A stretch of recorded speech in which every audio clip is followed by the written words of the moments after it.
ನಮಸ್ಕಾರ ವೀಕ್ಷಕರೇ, ನಿಮ್ಮ ಪ್ರೀತಿಯ ರಾಘು ನಾಯಕ್ RN24 ವಾಯ್ಸ್ ಕಾರ್ವರ್ಗೆ ನಿಮ್ಗೆಲ್ಲರಿಗೂ ಸ್ವಾಗತ ವೀಕ್ಷಕರೇ. ಇವತ್ತು ಸ್ಪೆಷಲ್ ಆದ ನ್ಯೂಸ್ ಅನ್ನ ತಗೊಂಡ್ಬಂದಿದ್ದೇನೆ ವೀಕ್ಷಕರೇ. ನಿಮ್ಗೆಲ್ಲ ಗೊತ್ತಿದ್ದ ವಿಷಯ, ಸೋಷಿಯಲ್ ಮೀಡಿಯಾದಲ್ಲಿ ಮತ್ತು ಮಾಧ್ಯಮದಲ್ಲಿ ಭಾರಿ ವೈರಲ್ ಆಗುತ್ತಂತಹ ಒಂದು ಸುದ್ದಿಯನ್ನು ನಾನು ತಗೊಂಡ್ಬರ್ತಾ ಇದ್ದೇನೆ ವೀಕ್ಷಕರೇ. ಈಗ ಸುಮಾರು 1 ರಿಂದ 2 ತಿಂಗಳಾಯ್ತು ಸಿಕ್ಕಾಪಟ್ಟೆ ವೈರಲ್ ಆಗ್ತಾ ಇದೆ. ಒಬ್ಬ ಯುವ ನೇತಾರ, ಸಂಸದ, ಅಷ್ಟೇ ಅಲ್ಲದೆ ಒಬ್ಬ ಜನಸಾಮಾನ್ಯ, ಬಡವರ ಬಾಂಧವ, ಬಡವರ ನಾಯಕ ಅಂತ ನಾನು ಹೇಳಿಕ್ಕೆ ಇಷ್ಟಪಡ್ತೇನೆ ವೀಕ್ಷಕರೇ. ಇವತ್ತು ಜನಸಾಮಾನ್ಯರು ಇವ್ರ ಬಗ್ಗೆನೇ ಚರ್ಚೆ ಮಾಡ್ತಾ ಇದ್ದಾರೆ. ಏನಂದ್ರೆ, ನಮ್ಮ ಒಬ್ಬ ಭಾರತ ದೇಶದಲ್ಲಿ ಒಬ್ಬ ಒಳ್ಳೆ ಯುವ ನೇತಾರ ಸಿಕ್ಕಿದ್ದಾರೆ, ಒಬ್ಬ ಸಂಸದ ಸಿಕ್ಕಿದ್ದಾನೆ ಅಂತ ಹೇಳ್ಕೊಂಡು ರಾಘವ್ ಚಡ್ಡಾ ಇವರು ಮೂಲತಃ ದೆಹಲಿಯಲ್ಲಿ. ನಾನು ಕೂಡ ಇವರ ಅಭಿಮಾನಿ ಆಗಿದ್ದೀನಿ ವೀಕ್ಷಕರೇ. ಯಾಕಂದ್ರೆ ನಾನು ಕೂಡ ಇವ್ರ ಬಗ್ಗೆ ಸೋಷಿಯಲ್ ಮೀಡಿಯಾದಲ್ಲಿ ಭಾರಿ ಅವ್ರ ಬಗ್ಗೆನೇ ನೋಡ್ತಾ ಇರ್ತೇನೆ. ಯಾವಾಗ ಫ್ರೀ ಟೈಮಲ್ಲಿ ಇದ್ದಾಗ ಅವ್ರ ಬಗ್ಗೆ ನಾನು ಓದ್ತಾನೆ ಇರ್ತೇನೆ. ಏನಂದ್ರೆ, ಸೋಷಿಯಲ್ ಮೀಡಿಯಾದ ಯಾವ್ದು ನ್ಯೂಸ್ ಬಂದ್ರು ಕೂಡ ಓದ್ತಾನೆ ಇದ್ದೆ. ಇವತ್ತು ಏನು ಸಂಸದರಲ್ಲಿ ಮಾತಾಡ್ತಾರೆ, ಬಡವರ ಬಗ್ಗೆ ಏನು ಕಾಳಜಿ ವಹಿಸ್ಕೊಂಡು ನೋಡಿ, ಇಷ್ಟೆಲ್ಲಾ ಸಂಸದರು ಇದ್ದಾರೆ. ಯಾವುದೇ ವಿಷಯನ ಬಡವರ ಬಗ್ಗೆ ಚರ್ಚೆ ಮಾಡೋದೇ ಇಲ್ಲ ವೀಕ್ಷಕರೇ. ಆದ್ರೆ ನಮ್ಮ ರಾಘವ್ ಚಡ್ಡಾ ಅವರು ಬಡವರ ಬಗ್ಗೆ ಧ್ವನಿ ಎತ್ತಾನೆ ಇರ್ತಾರೆ ಪಾರ್ಲಿಮೆಂಟ್ ಅಲ್ಲಿ. ನಮ್ಮ ಭಾರತ ದೇಶದಲ್ಲಿ ಇವತ್ತು ಬಹಳಷ್ಟು ಮಿಲಿಯನ್ ಫಾಲೋವರ್ಸ್ ಅವ್ರ ಬಗ್ಗೆ ಅವ್ರದೇ ಆದಂತ ಒಂದು ಸೋಷಿಯಲ್ ಮೀಡಿಯಾ ಕೂಡ ಅವ್ರು ಓಪನ್ ಮಾಡಿದ್ದಾರೆ. ಅದರಲ್ಲಿ ಅವರು ಇವತ್ತು ಏನ್ ಮಾಡಿದ್ದಾನೆ, ಏನ್ ಸಂಸದಲ್ಲಿ ತಾನು ಏನು ಪಾರ್ಲಿಮೆಂಟ್ ಅಲ್ಲಿ ಏನ್ ಮಾತಾಡಿದ್ದಾನೆ ಅದ್ರ ಬಗ್ಗೆ ಕೂಡ ಅಪ್ಲೋಡ್ ಮಾಡ್ತಾರೆ ವೀಕ್ಷಕರೇ.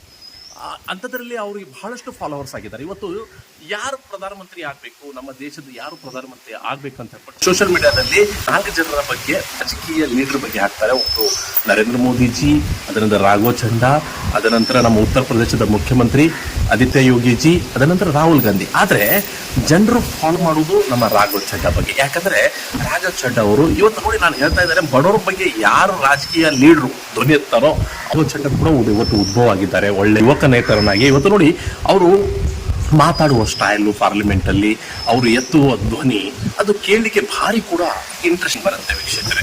ಅವ್ರು ಮಾತಾಡಬೇಕಾದ್ರೆ ಯಾರು ಕೂಡ ಸಂಸದರು ಅವರನ್ನ ತಡೆಯುವುದಿಲ್ಲ. ಆ ರೀತಿ ಒಬ್ಬ ಆಮ್ ಆದ್ಮಿ ಅಂದ್ರೆ ಕೇಜ್ರಿವಾಲ್ ಅವರ ಪಕ್ಷದಿಂದ ಇವರು ಸಂಸದರಾಗಿ ಆಯ್ಕೆಯಾಗಿದ್ದಾರೆ ವೀಕ್ಷಕರೇ. ಮತ್ತೆ ಪಂಜಾಬದ ರಾಜ್ಯಸಭಾದ ಉಪಸಭಾಪತಿಯಾಗಿ ಕೂಡ ಆಯ್ಕೆಯಾಗಿದ್ದರು ವೀಕ್ಷಕರೇ. ಆದ್ರೆ ನಮ್ಮ ನೋಡಿ ರಾಜಕೀಯ ಎಷ್ಟು ಹೊಲಸು ರಾಜಕೀಯ ಅಂದ್ರೆ, ಇವರು ಕೇಜ್ರಿವಾಲ್ ಪಕ್ಷದಿಂದ ಆಯ್ಕೆ ಆದವರು. ಅಂದ್ರೆ ಆ ಪಕ್ಷ ಒಂದು ಇವರಿಂದನೇ ಒಂದು ಉದ್ಭವ ಆಗ್ತಾ ಇತ್ತು. ಆದ್ರೆ ಕೇಜ್ರಿವಾಲ್ ಅವರು ಇವರನ್ನ ಉಪಸಭಾಪತಿಯಿಂದ ಕೆಳಗಿಳಿಸಿದ್ದಾರೆ. ರಾಘವ್ ಚಡ್ಡಾ ನೋಡಿ, ಈಗಾಗಲೇ ನಾವು ಮೊಬೈಲ್ ರೀಚಾರ್ಜ್ ಮಾಡ್ತೇವೆ. ಮೊಬೈಲ್ ರೀಚಾರ್ಜ್ ಮಾಡಿದಾಗ 30 ಡೇಸ್ ಅಂತ, ಆಕ್ಚುಲಿ 30 ಡೇಸ್ ಟೈಮ್ ಇರಬೇಕು ಅದಕ್ಕೆ ರೀಚಾರ್ಜಿಗೆ. ಆದ್ರೆ ಇವರು 28 ಡೇಸ್ಗೆ ಢಮ್ ಅಂತ, ಅಂದ್ರೆ 3-4 ದಿವಸಕ್ಕೆ ಕರೆ ಬರ್ತಿತ್ತು ನಮಗೆ, ನಿಮ್ಮ ವ್ಯಾಲಿಡಿಟಿ ತಯವಾಗಲಿದೆ, ನೀವು ರೀಚಾರ್ಜ್ ಮಾಡಿ ಅಂತ. ನಮ್ಗೆ ಪದೇ ನಾವು ಯಾರಿಗೂ ಕಾಲ್ ಮಾಡಬೇಕಾದ್ರೂ ಕೂಡ ಅದು ಡಿಸ್ಟರ್ಬೆನ್ಸ್ ಆಗ್ತಿತ್ತು ವೀಕ್ಷಕರು ನಮ್ಗೆ.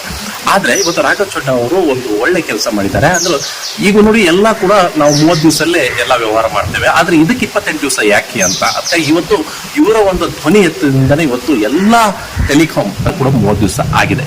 ಇಂತಹ टेलीकॉम ऑपरेटर का 28 दिन का मंथली रिचार्ज, आपको फीलिंग 30 दिन की देते हैं, लेकिन आपसे डीलिंग 28 दिन की करते हैं। सर, दुनिया में हर जगह बिलिंग साइकिल कैलेंडर मंथ के हिसाब से होती है, 30 या 31 दिन। आपको मंथली सैलरी, लैंडलॉर्ड का रेंट, बैंक की EMI, बिजली पानी गैस का बिल, तमाम चीजें 30 या 31 दिन के महीने के हिसाब से होती हैं। लेकिन ये मोबाइल ऑपरेटर, टेलीकॉम ऑपरेटर 28 दिन के महीने के हिसाब से आपको रिचार्ज प्लान बेचते हैं, ताकि साल में एक अतिरिक्त रिचार्ज आपको मिल जाए। ಆಪತ್ಬಾಂಧವ ಮತ್ತೆ ಬಡವರ ಬಗ್ಗೆ ಬಹಳಷ್ಟು ಕಾಳಜಿ. ಈಗ ಟೋಲ್ ಗೇಟ್ ಅಲ್ಲಿ ನಾವು ಹೋಗ್ತೇವೆ ವೀಕ್ಷಕರೇ, ಟೋಲ್ ಗೇಟ್ ಅಲ್ಲಿ ರಸ್ತೆ ಸರಿ ಇಲ್ಲದೆ, ರಸ್ತೆ ಕಾಮಗಾರಿ ಆಗ್ತಾ ಇದ್ರು ಕೂಡ, ಇವತ್ತು ನೋಡಿ ನಾವು ಕಾರವಾರದಲ್ಲಿ ವಿಷಯ ತಗೊಳ್ಳೋ, ಕಾರವಾರದಲ್ಲಿ ಇನ್ನೂ ಕೂಡ ಕಾಮಗಾರಿ ಆಗ್ತಾ ಇದೆ, ಆದ್ರೂ ಟೋಲ್ ಗೇಟ್ ಅನ್ನು ವಸೂಲಿ ಮಾಡ್ತಾ ಇದ್ದಾರೆ ನೋಡಿ.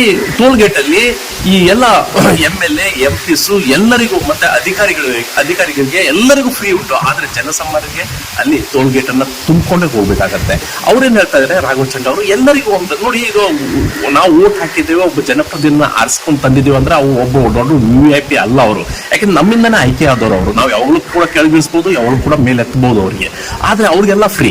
ನಮ್ಮಂತ ಜನಸಾಮಾನ್ಯರಿಗೆಲ್ಲ ಇಲ್ಲಿ ಟೋಲ್ ಗೇಟ್ ಅಲ್ಲಿ ನಾವು ದುಡ್ಡನ್ನು ತುಂಬಬೇಕಾಗತ್ತೆ. ಈಗ ಪಾಪ ನಾವು ಜೊಮ್ಯಾಟೋನ ನೋಡ್ತಾ ಇರ್ತೇವೆ. ಜೊಮ್ಯಾಟೋಗೆ ಕರೆ ಮಾಡಿದ್ರೆ ನಾವು ಅವ್ರು ಬರಬೇಕು, ಯಾವ್ದಾರ ಒಂದು ನಮಗೆ ಆಹಾರನ ತಗೊಂಡ್ಬರ್ತಾರೆ ಅವ್ರ ಹೋಟೆಲಿಂದಾನೆ. ಆದ್ರೆ ಆ ಜೊಮ್ಯಾಟೋಗಾರರು ಪಾಪ ಎಷ್ಟು ಕಷ್ಟಪಡ್ತಾರೆ. ಆದ್ರೆ ಅವರಲ್ಲಿ ಜೊಮ್ಯಾಟೋ ಕೆಲಸಗಾರರು ಎಲ್ಲ ಯುವಕರು, ಅವರಲ್ಲಿ ಎಲ್ಲ ವಿದ್ಯಾರ್ಥಿ ಇದ್ದವರು. ಯಾಕಂದ್ರೆ ಇಲ್ಲಿ ಕೆಲಸನೇ ಇಲ್ಲ ಅಂತದ್ರಲ್ಲಿ ಇವರು ಪಾಪ ಜೊಮ್ಯಾಟೋನ ಮಾರ್ತಾ ಇದ್ದಾರೆ. ಅವ್ರ ಬಗ್ಗೆನೂ ಕೂಡ ಧ್ವನಿ ಎತ್ತಿದ್ರೆ. ಯಾಕಂದ್ರೆ ಇವತ್ತು ಅವರೆಲ್ಲ ನೋಡಿ, ಅವ್ರಿಗೆ ಸಿಗುದು 200 ರೂಪಾಯಿ. 200 ರೂಪಾಯಿನಲ್ಲಿ ಅವ್ರ ವಾಹನನ, ಅಂದ್ರೆ 2 ವೀಲರ್ ವಾಹನನ ಅವರು ತಗೊಂಡು ಫುಲ್ ಸುತ್ತ ತಾನೇ ಬರಬೇಕು ಅಂತದ್ರಲ್ಲಿ ಶಾರ್ಟ್ಕಟ್ ಮಾಡ್ತಾರೆ, ಅದೆಲ್ಲ ಕಾಣಿಸಿದ್ದಾರೆ ಅವರು. ಅಂತಹದ್ರು ಕೂಡ ಆದರೂ ಕೂಡ ಸಂಸದದಲ್ಲಿ ಅವರು ಧ್ವನಿ ಎತ್ತಿದ್ರು ಬಡವರ ಪರವಾಗಿ. ಅದು ಕೂಡ ಸಿಕ್ಕಾಪಟ್ಟೆ ವಿಡಿಯೋ ವೈರಲ್ ಆಗಿತ್ತು ವೀಕ್ಷಕರೇ. ಅದರ ನಂತರ 2026ರ ಬಜೆಟ್ ಮೇಲೆ ಅವರು ಏನಂದಿದ್ದಾರೆ, ಕೇಂದ್ರ ಬಜೆಟ್ ಮೇಲೆ ಚರ್ಚೆಗೆ ಭಾಗವಹಿಸಿ ಸರ್ಕಾರವು ಕೇವಲ ಅಂಕಿಅಂಶಗಳ ಮೇಲೆ ಗಮನ ನೀಡದೆ ಉದ್ಯೋಗ ಸೃಷ್ಟಿ ಮತ್ತು ಜನರ ಖರೀದಿ ಸಾಮರ್ಥ್ಯ ಬಗ್ಗೆ ನೋಡಿ. ಇವರು ಬರೀ ಪಾರ್ಲಿಮೆಂಟ್ ಅಲ್ಲಿ ಅವ್ರ ಕಿತ್ತಾಟ ಬಹಳಷ್ಟು ಆಗ್ತದೆ. ನಾವು ನೋಡ್ತಾ ಇದ್ದಾರೆ, ಅವ್ರನ್ನ ಹೊಡಿತಾರೆ, ಇವ್ರ ಪೇಪರ್ ತಗೊಂಡು ಅವರನ್ನ ಕೇಳ್ತಾರೆ. ಅದ್ರ ಬಗ್ಗೆ ಯಾಕೆ ನೀವು ಮಾತಾಡ್ತೀರಾ? ಯುವಕರ ಬಗ್ಗೆ ಉದ್ಯೋಗ ಸೃಷ್ಟಿಸಿ ಅಂತ ಇವ್ರು ಹೇಳ್ತಾ ಇದ್ದಾರೆ. ಮತ್ತೆ ಜನಸಾಮಾನ್ಯರು ಖರೀದಿ ಮಾಡುವ ಈ ಬೆಳೆ ಬಾಳುವ ವಸ್ತುವನ್ನ, ಅಂದ್ರೆ ಆಹಾರ ಧಾನ್ಯದ ವಸ್ತುವನ್ನ, ಅದರ ಬಗ್ಗೆ ಚರ್ಚೆ ಮಾಡಿ, ಅದರ ಬಗ್ಗೆ ಟ್ಯಾಕ್ಸ್ ಅನ್ನ ಕಡಿಮೆ ಮಾಡಿ, GST ಅನ್ನ ಕಡಿಮೆ ಮಾಡಿ ಅಂತ ಇವ್ರು ಹೇಳ್ತಾ ಇದ್ದಾರೆ.